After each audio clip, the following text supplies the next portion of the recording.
Welcome to Unity in the heart of Austin. We're here at Casa de Luz in Austin, Texas, and on Zoom. We're so grateful to have you here with us.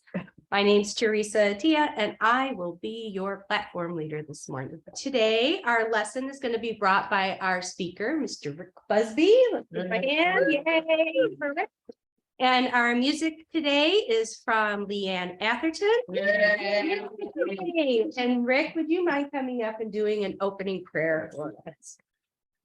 Oh, so let's all just take a deep centering breath and just bring ourselves into this sweet space, this right here, right now moment where we find ourselves once again in the awareness of the one power, the one presence that activates all life in the universe. The power of God, the power of love, the power of creativity. We're ever so grateful for this power, this presence to be created from that power and presence as that power and presence. And this morning, we open our hearts and minds up to receive the word of truth from the venerable Eric Butterworth. And we know that that's going to serve in our ongoing transformation and helping us to walk a better walk in these unity principles, which we so love. And so we say thank you, thank you, thank you for Eric Butterworth. Thank you, thank you, thank you for the principles that improve the transformation of our lives. And thank you, thank you, thank you once again, as always, for the one power, the one presence. For all of this and more, we say thank you, please. Amen. Amen. Thank you so much, Rick. Sure. Okay, so now we're going to have our opening song led by Leanne Atherton. So glad you're here. Oh, I'm so glad you're here. The fellowship is sweeter, just knowing you're near. It's so good to see you. I hope that it's clear. Everyone loves you. We're so glad you're here. Yeah, we're so glad you're here. Oh, I'm so glad you're here. Fellowship is sweeter, just knowing you're near. It's so good to see you. I hope that it's clear. Everyone loves you, we're so glad you're here. Yes, everyone loves you, we're so glad you're here. Woo, so glad you're here. Happy Sunday. Woohoo! All righty, thank you. So welcome everyone to Unity in the Heart of Austin. Thank you all for being here. Thank you all for being here on Zoom as well. Hope y'all are having a wonderful day wherever you are and wherever you go after this service today. Today is the first part of a two-part series based on Eric Butterworth's book, Spiritual Economics, the Principles and Process of True Prosperity. Eric Butterworth is my absolute favorite unity writer. I don't know if any of y'all have dove into his works before, but Discover the Power Within You was a huge piece in my own personal education through the unity thing. Spiritual economics I came to later, but I have taught a class on this before. And he's also got a book, I think our friend Mark Hicks, some of y'all might know, he compiled a bunch of Eric's talks and various writings into a book called Practical Metaphysics, which is a really, really good piece as well. I do encourage everyone to get this book. We're going to be doing this in two parts, and over the course of about 2 20-minute talks, we're barely going to scratch the surface. My Kindle version of this book is almost, the whole pages are almost highlighted. I had to like back off of highlighting, like highlighting everything, and I do it in different colors so I can kind of break it up. But it's like he just has a way of communicating and articulating unity principles in such a way that it reframes things that we've known, we've talked about, we probably have affirmed and everything, but he has a way of articulating things that's like, oh wow, that's a fresh way into it. That's a fresh way of saying it.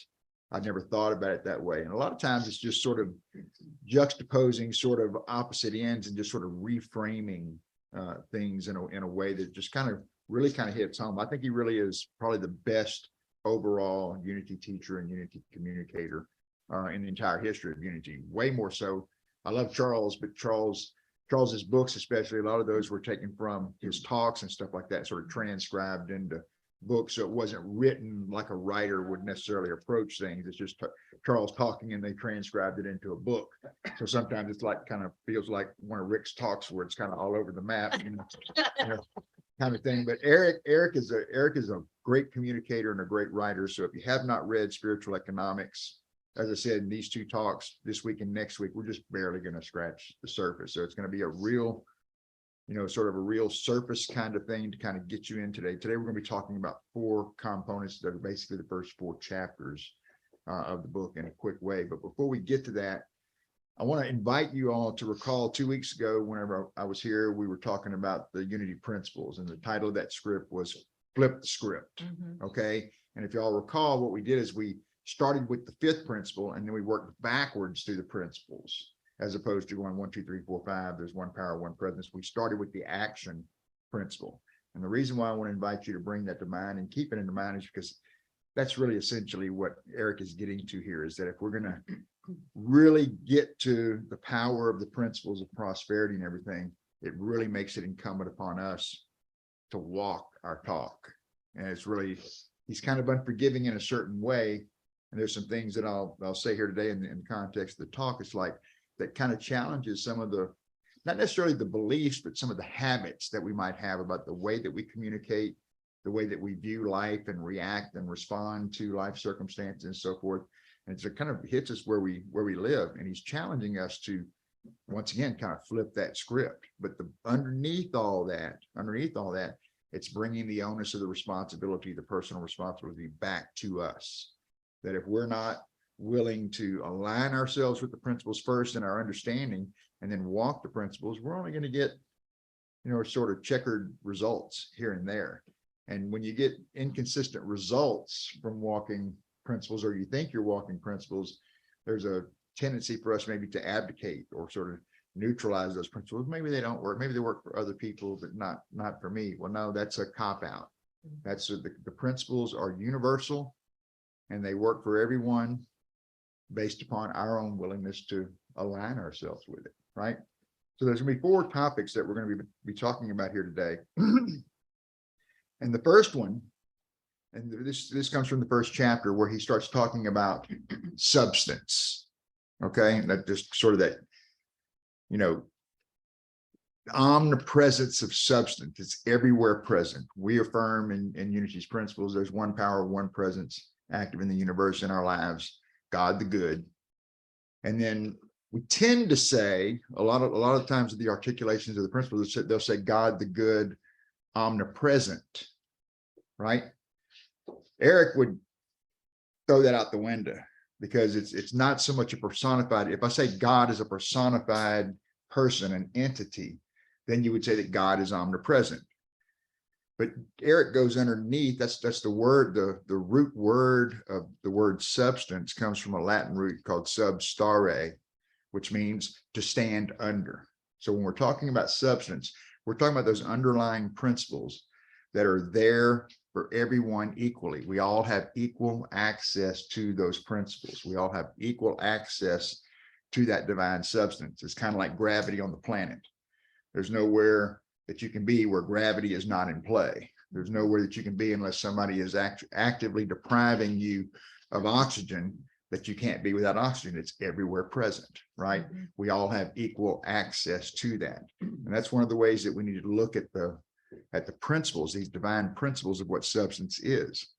When we think about substance, sometimes we might think in terms, we might extrapolate that out to materiality, like substances of this stand, this room, these chairs, our corporeal beings and everything as the substance. But the substance that Eric is talking about is that creative substance that underlies all manifestation. It's there. It's just the space in between us. It's filling up everything, everywhere present, right? That's everywhere present. So Eric would say that God is not omnipresent.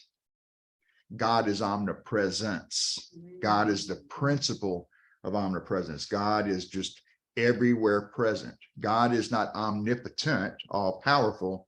God is omnipotence, all power.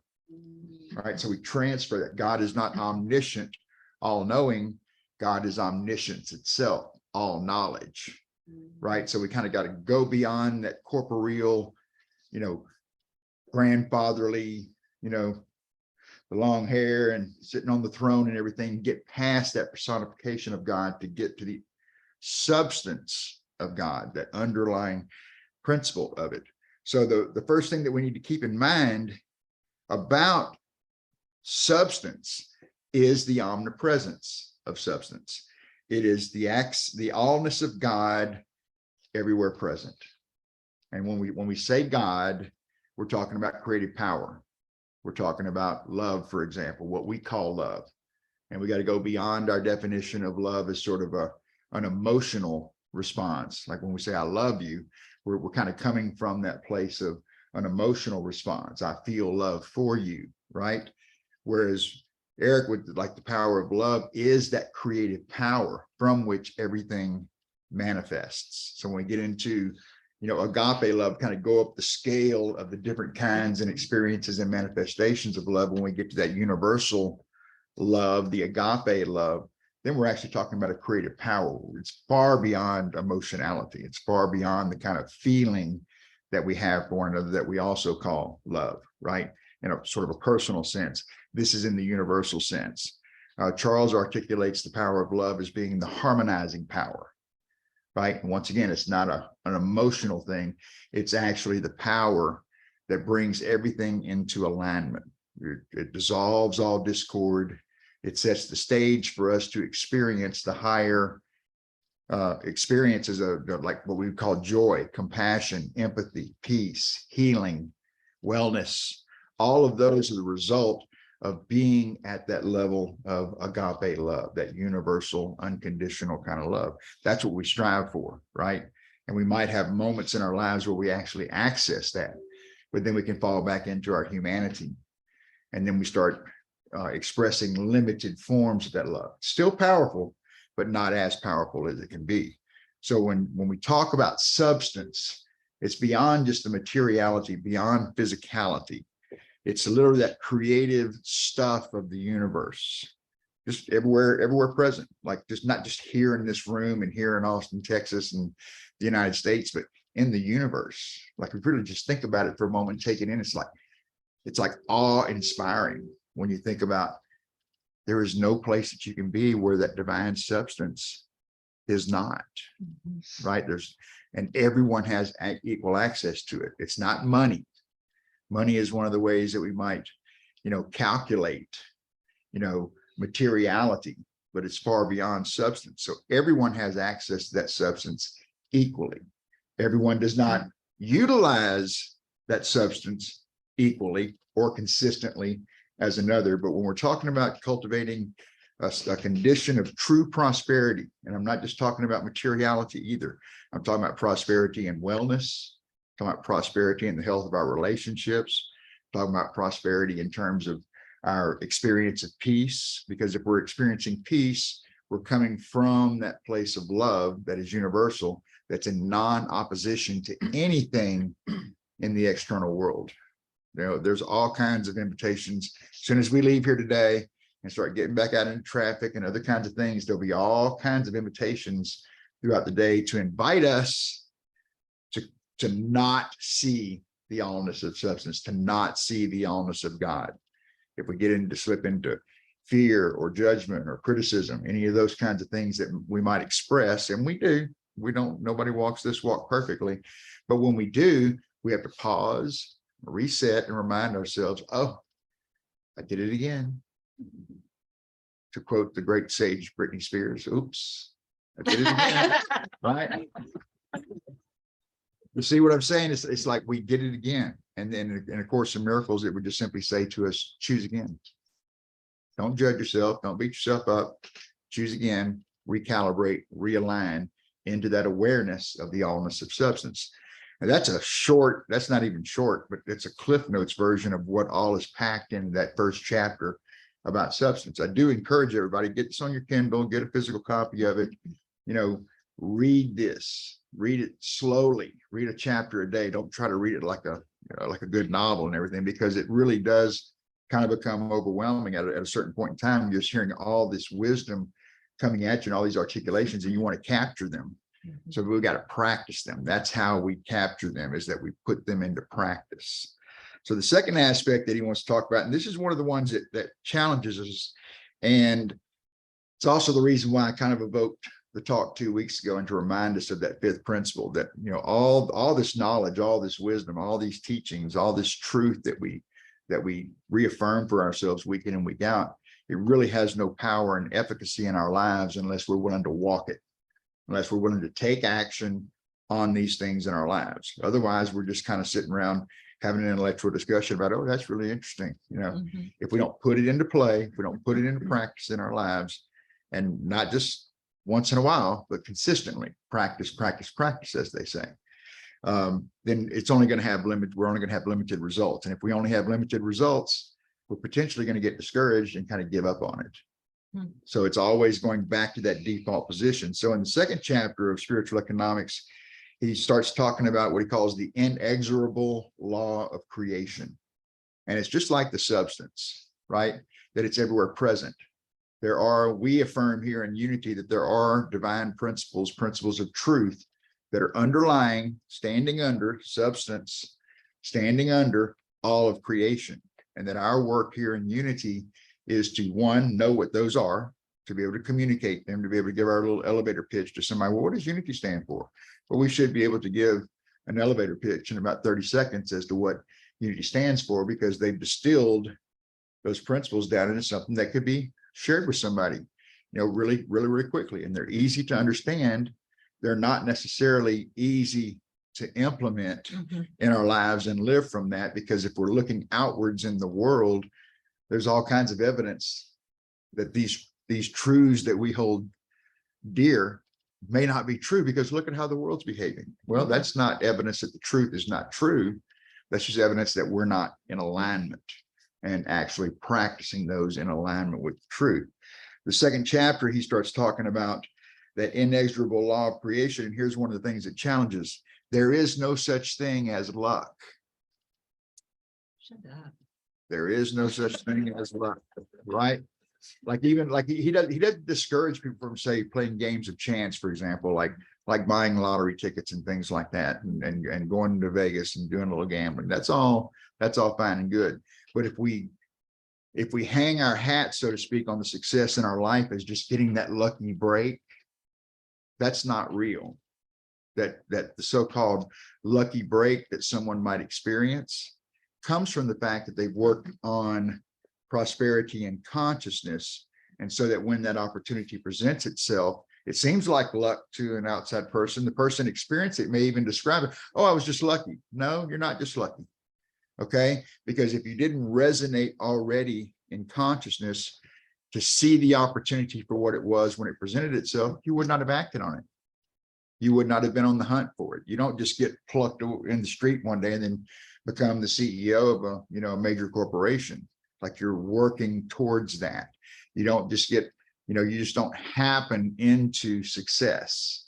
It starts with a consciousness and working out in our consciousness from within. It's an inside job first, and then it manifests out into our experience in our world. And we calculate it by, we might grade ourselves, so to speak, on, the number of chips we've stacked up, the kind of job that we've got, the kind of car that we drive, or whatever the case may be. But if we're looking at just the materiality of it, or just the achievement of the materiality of it, then we're kind of looking at it from the wrong end of the telescope, as it were. Eric's not necessarily fond, and some of us have maybe practiced this before. I have, and when I read this particular part of the book, I was like, I see what he's saying. But anybody ever done like a visualization board? Right. So when we're doing those visualization boards and everything, we're usually like cutting out pictures and everything of physical material things that we want to manifest in our lives. He's not a big fan of that, because he doesn't think that just visualizing the physical object of our desire as really being helpful. Because what we got to go to is back beneath that, underneath that, is that we actually need to be cultivating the consciousness. We actually need to be cultivating the consciousness within, right? That we need to be getting ourselves into alignment with these truth principles.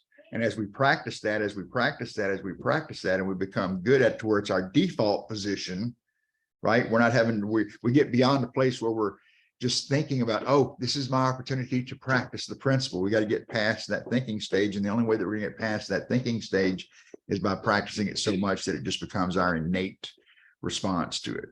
For example, if we see quote unquote evil in the world, something that we would call evil in the world, and there's plenty of temptations for that. Just turn on the news, and there's plenty of temptations for that on a daily basis, that if we go to that place and we start seeing evil, right, then we've just abdicated the first principle. There's only one power, one presence active in the universe in our lives, God, and we say that power and presence is what? Good. The principle doesn't go on to say, oh, and by the way, there's an opposing force that's acting in competition with God for this. No, there's only one power and one presence. There's not a second, potential of power.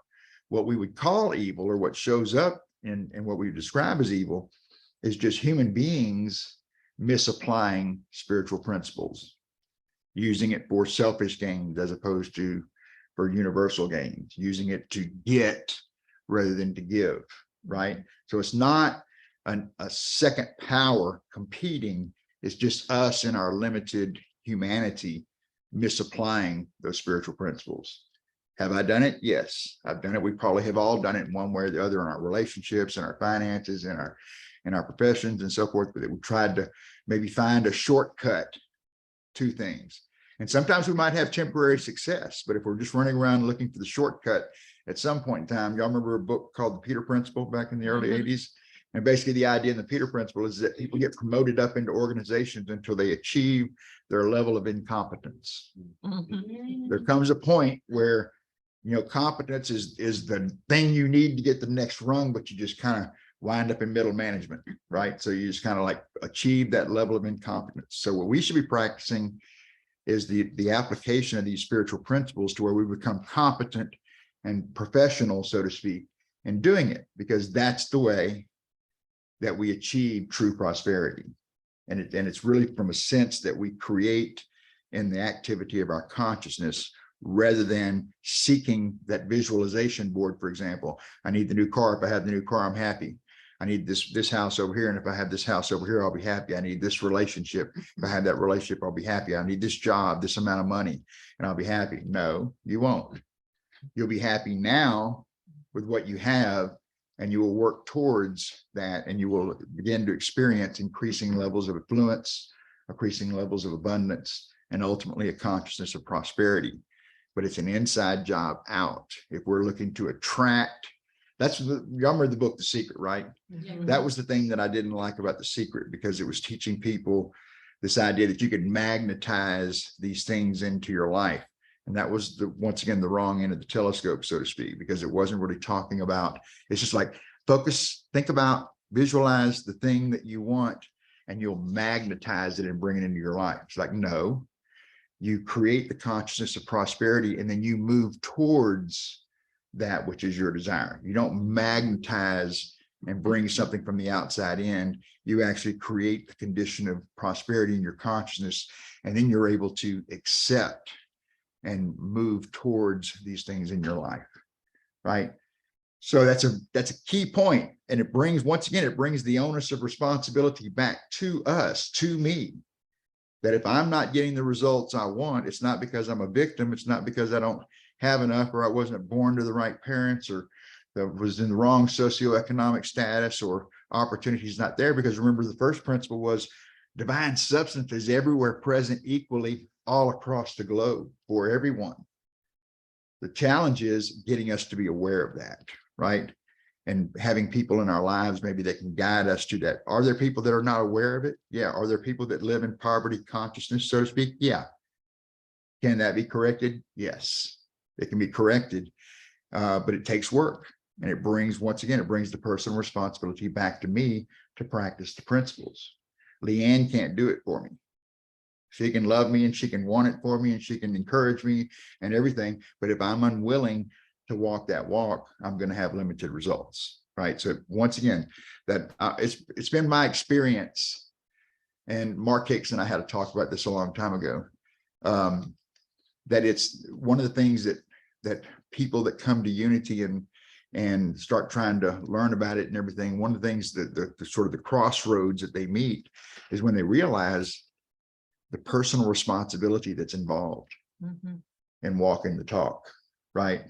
These are great principles. They make sense. It's like they're easy to understand. It's easy for us to give that elevator pitch or that coffee talk and explain the principles, but that's much different than actually living the principles, walking the principles.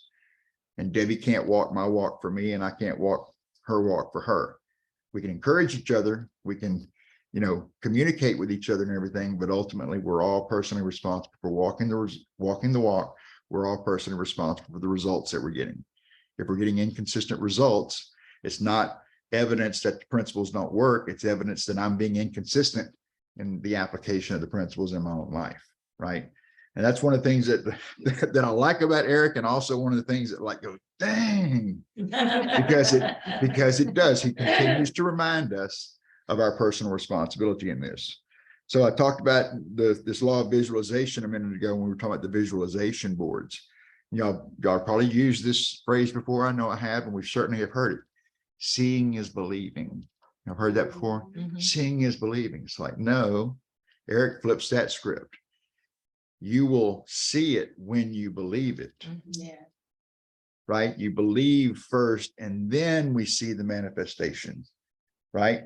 So we got to work on that internal work. We got to bring ourselves constantly back into alignment with the spiritual principles.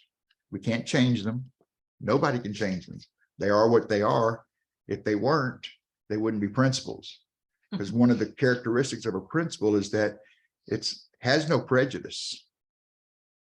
A principle is just, a truth is true, and it's true for all people, or it's not true at all. Right? And so if it's not true for everyone, like gravity, then it's not a principle. And so we have to discern what is truth principle and what just appears to be true. Is it true that there are people who take advantage of other people? Is it true that there are people who steal from other people? Is it true that there are people who maybe try and find shortcuts to success and everything? Yes, that's true. It happens. It's a fact. It happens, but it's not evidence of truth. Truth is a much different kind of thing.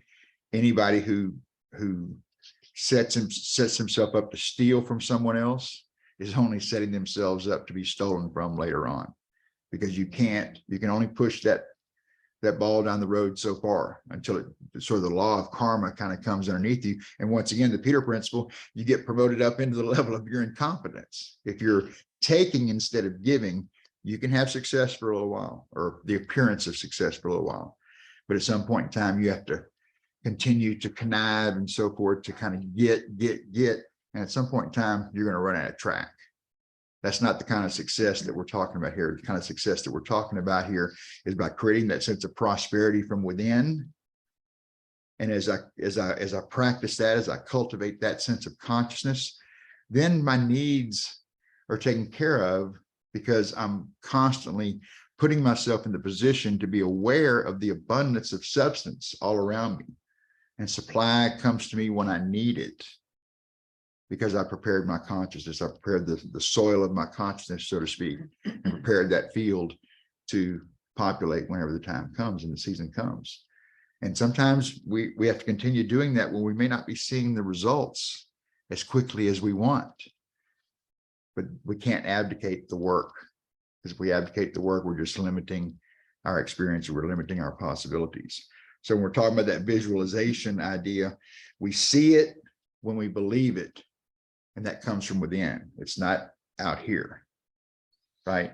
We feel it inside first. And as we cultivate that sense of consciousness, we prepare ourselves to experience abundance. We prepare ourselves for our good to come to us. He picks on this idea of, you've heard this before probably also, expect a miracle, right? Expect a miracle. Well, that's like a game of chance. He kind of discounts that as being a valid way to walk, to expect a miracle. It's more like accept a miracle, right? Of Course in Miracles talks about miracles in the sense of miracles are naturally occurring. They're everywhere present. That if you're not seeing miracles, it's not evidence that the miracle is not present, it's only evidence that I'm not seeing correctly. I have a block on my perception that's not allowing me to see the miracles that are everywhere present. And so, of course, the miracles ultimately is only about vision correction, really. It's not this one in one place in Course in Miracles that says the purpose of the course is not to teach the meaning of love, because the meaning of love is beyond being able to be taught. The purpose of the course is to remove the obstacles to the awareness of love's presence. You know, when is it Paul on the road to Damascus and the scales fall from his eyes? Yeah, that metaphysical thing, that scale. He sees, his vision is corrected. Now he sees what he had fought against and what he had attempted to imprison and so forth. It's like, oh, I was wrong. And the scales fell from his eyes and he was able to see all anew. It's the same way as like what A Course in Miracles is talking about, correcting that vision, removing the blocks to the awareness of love's presence. And then when we remove the blocks, then we do see miracles everywhere. Because everything truly is a miracle. So if everything truly is a miracle, there's not really any miracles at all because they're naturally occurring. A Course in Miracles goes on to say that the only true miracle is a changed mind. Think about that for a second. That miracles are naturally occurring, they're everywhere present. So how we define a miracle, if they're everywhere present, then they're not really miracles, they're naturally occurring. But if I'm not seeing that, then the miracle is when I change my mind. The miracle is when I correct my vision and go, oh, I was wrong, I was mistaken. Now I get myself back into alignment. Now I'm cultivating a consciousness of miracle readiness, right? Then I don't have to expect a miracle. I can just simply accept my good. Has anybody ever had an opportunity come along that only in retrospect, after you said no to the opportunity, you went, oh, I didn't see that correctly when it came, right? Same thing, miracles are everywhere present. But if I didn't see it when it came up, it's like, no, I'm not going to go do that. I was making a list the other day of events like that in my life, like times, like if I, go back and rewind time, you do something differently, right? Make a different choice. Yeah, that would have changed the trajectory of a whole bunch of things. You can't really play that game too seriously or take it too seriously, because then you wouldn't be grateful for what you do have, right? Because certain little decisions along the way would have completely changed the trajectory of your life, would have changed who you knew, where you lived, what you encountered, what relationships you were in. It would have changed everything. And that potential still exists today, where if you're getting limited results in your life up to this point or in this circumstance at this point in time, you can make a new decision today. You can change your mind today and have a different experience beginning right now. But once again, it brings the onus of that responsibility back to me, because Alyssa can't choose it for me. She can't beat me over the head into submission, She probably could get me into submission to say, stop beating me. I'll do what you say. But as soon as Lizzie's out, if there was no real change of mind, if my motivation was only to get stop Lizzie from beating me, and it wasn't a true change of mind, then it won't stick, right? So we can't do it for others. We can encourage others, we can lift each other up, we can inspire each other, we can remind each other. But ultimately, if you're going to have prosperity consciousness, because of the results of your work, the work that you do. Today, I'm going to close today, and we'll pick up in part 2 next week. But I'm just do a brief discussion real quickly about faith. Chapter 4 in the book is about faith. Charles calls the power of faith our perceiving power.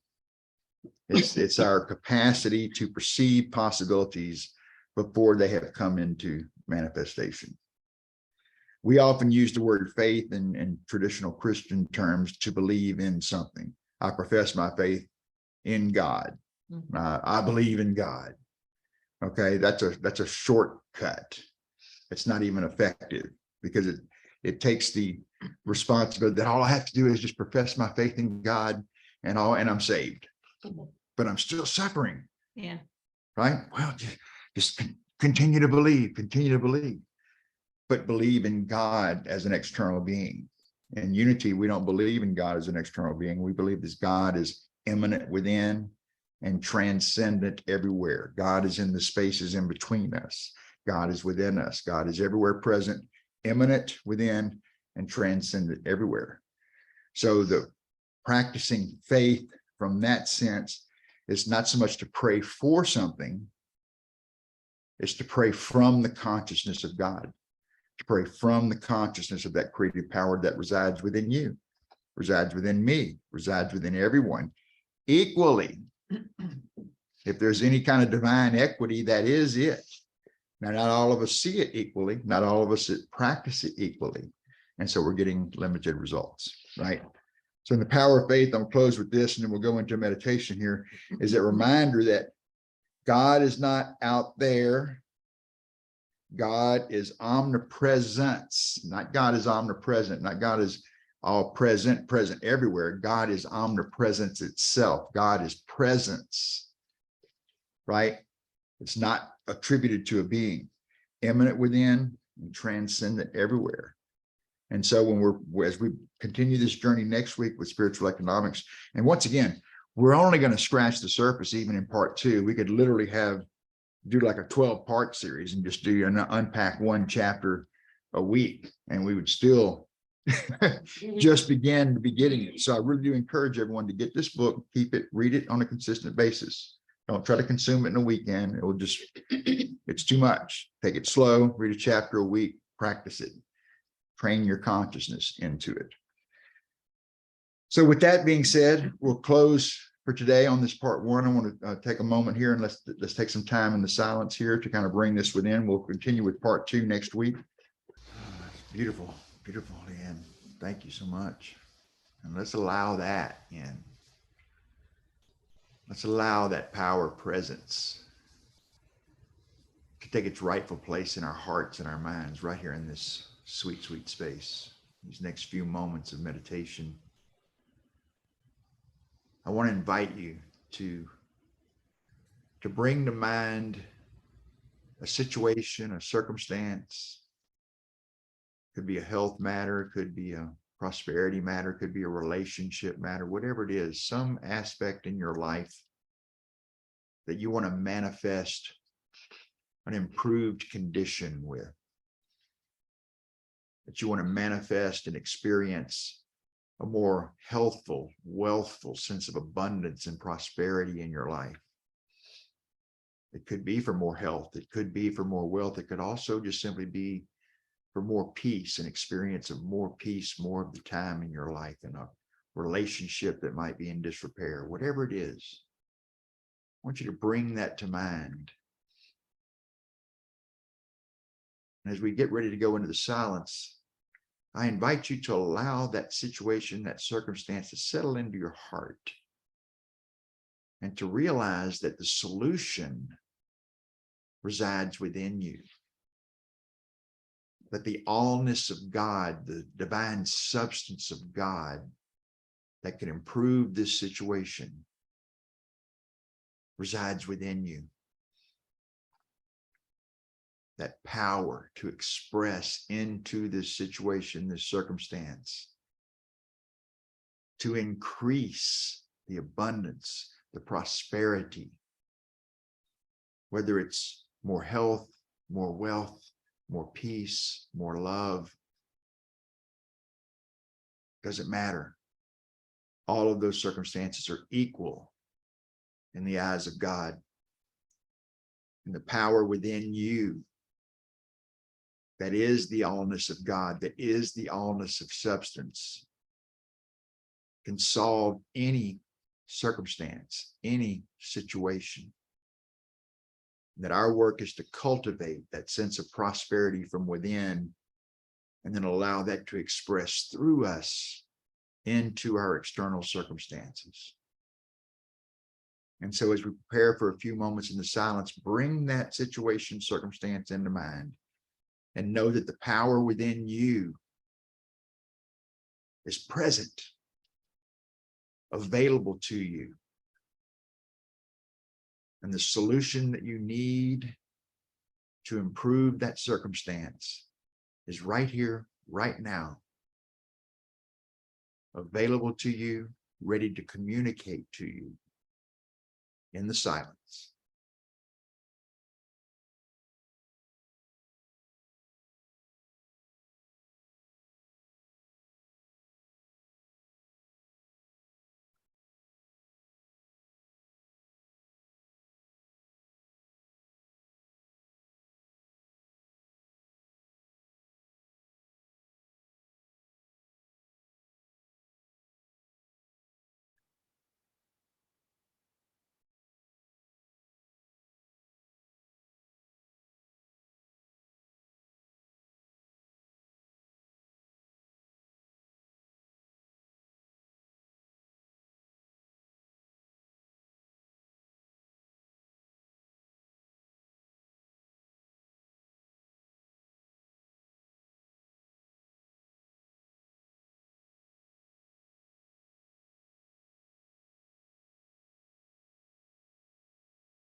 As we begin to gently draw our attention back into the sanctuary here,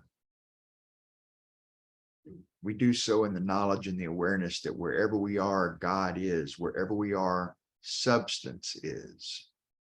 Wherever we are, divine ideas are always present with us. And so as we move forward back into our day, back into our week, we do so in a renewed and refreshed sense of that indwelling possibility of prosperity and abundance in every aspect of our lives. We affirm that power from within to create, to manifest, to overcome. We are thankful, we are grateful for that power, for that presence. And we know that there is no place that we can be where God is not. There is no place that we can be where the allness of God's sufficiency is not present. God's power is present with us everywhere, at all times, in all circumstances. Our work is to connect with that reality, with that truth, and to live our lives from inside out, to express the good that we were born to be, to express the abundance and prosperity that is our divine potential, to express the love that heals all relationships, that grows all relationships.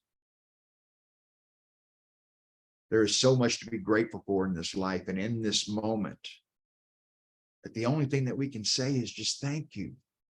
Thank you, thank you, thank you, living, loving Spirit, for the power, for the presence, for the creative possibilities in our lives. And so once again, we say thank you, living, loving Spirit.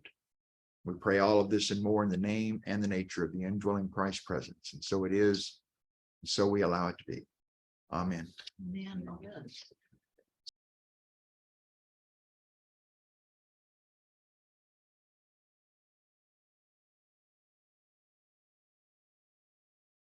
Let there be peace on earth, and let it begin with me. The light of God surrounds us, the love of God enfolds us, the power of God protects us, the presence of God watches over us. Wherever we are, God is, and all is well. Blessings. Amen. Have you been here? Good to see you.